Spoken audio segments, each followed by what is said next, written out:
Subscribe कीजिए focus all channel को और बेल आइकन को दबाइए हमारे लेटेस्ट वीडियोस सबसे पहले देखने के लिए।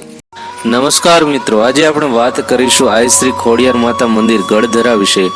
સૌરાષ્ટ્રના ખોડિયાર માતાજીના મુખ્ય 4 મંદિરો પૈકીનું ગઢધરા એક છે। આ મંદિર અમરેલી જિલ્લાના ધારી ગામથી આશરે 5 કિલોમીટરના અંતરે શેત્રુંજી નદીને કાંઠે આવેલું છે। અહીં શેત્રુંજી નદીની વચ્ચે ખૂબ ઊંડો પાણીનો ધરો આવેલો છે, તેને ગળધરો અથવા કાળીપાટ ગુનો પણ કહેવાય છે। ત્યાં ગુનાની બાજુમાં ઊંચી ભેખડો ઉપર રાયણના ઝાડ નીચે આઈ શ્રી ખોડિયાર માતાજીની સ્થાપના થયેલી છે।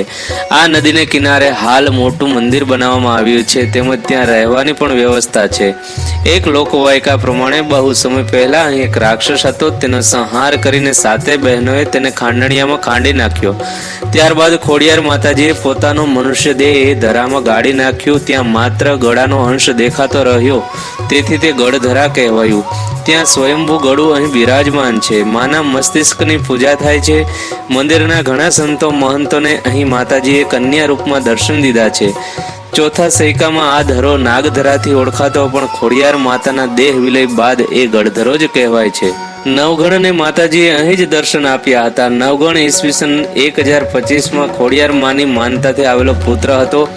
રાદિયાસને 44 વર્ષ સુધી પુત્ર પ્રાપ્તિ નહોતી થઈ, ત્યારે તેના પટરાણી સોમલદેએ આ ખોડિયાર પાસે પુત્ર પ્રાપ્તિની યાચના કરી હતી અને સોઢી રાણીની શ્રદ્ધા ફળી અને માં ખોડિયારની કૃપાથી નવગણનો જન્મ થયો હતો।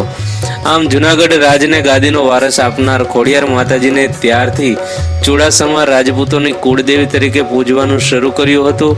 રા નવગણ વારંવાર પોતાના રસાલા સાથે અહીં ગઢધરા ખોડિયાર માતાજીએ દર્શન કરવા આવતો હતો। કહેવાય છે કે જ્યારે રા નવગણ તેની જીવની માનેલી બહેન જાસલ એટલે કે જાહલની વારે ચડ્યો, તે અહીંથી પસાર થયો હતો અને તેનો ઘોડો આશરે 200 ફૂટ ઉપરથી નીચે નદીમાં પડ્યો, ત્યારે ખોડિયાર માતાજીએ તેની રક્ષા કરી હતી, જે સ્થળ હાલ પણ ગુનાથી થોડે દૂર છે। આમ શ્રી ખોડિયાર માતાજીનું આ દિવ્ય સ્થાનક ગઢધરામાં આવેલું છે। આ સિવાય આ સ્થાનક પાછળ શેત્રુંજી નદી ઉપર મોટો ડેમ બાંધવામાં આવેલો છે, જે ખોડિયાર ડેમ તરીકે સૌરાષ્ટ્રભરમાં ઓળખાય છે। આ ડેમનું પાણી આજુબાજુ ગામના ખેડૂતોને ખેતીમાં સિંચાઈ તરીકે અપાય છે। અમરેલી જિલ્લાની સૌથી મોટી નદી શેત્રુંજી છે, તે ગીરની ચાંચાઈ ટેકરીમાંથી નીકળી ધારી ગામ પાસેથી વહે છે। ખોડિયાર મંદિરે ઉપરની સપાટી આવેલું છે અને નીચે સાચું સ્વર્ગ છુપાયેલું છે। ડેમનો ધોધ એટલો આહલાદક છે કે તે દ્રશ્ય આપણે જોતા જ રહી જઈએ, અને એમાં પણ આવા ભર ચોમાસે ત્યાં જવામાં આવે તો પાણીની ભૂલભુલૈયામાં ખોવાઈ જવાનું મન થાય। ધારીના લોકો અહીં ખુલ્લા પગે ચાલતા આવીને લાપસીની માનતા પણ કરે છે। ખોડિયાર મંદિરની બાજુમાં હિંગળાજ માતાનું પણ મંદિર આવેલું છે, જે 2 કિલોમીટર દૂર છે। ત્યાં પણ ખૂબ કુદરતી દ્રશ્યોનો ભરપૂર નજારો જોવા મળે છે।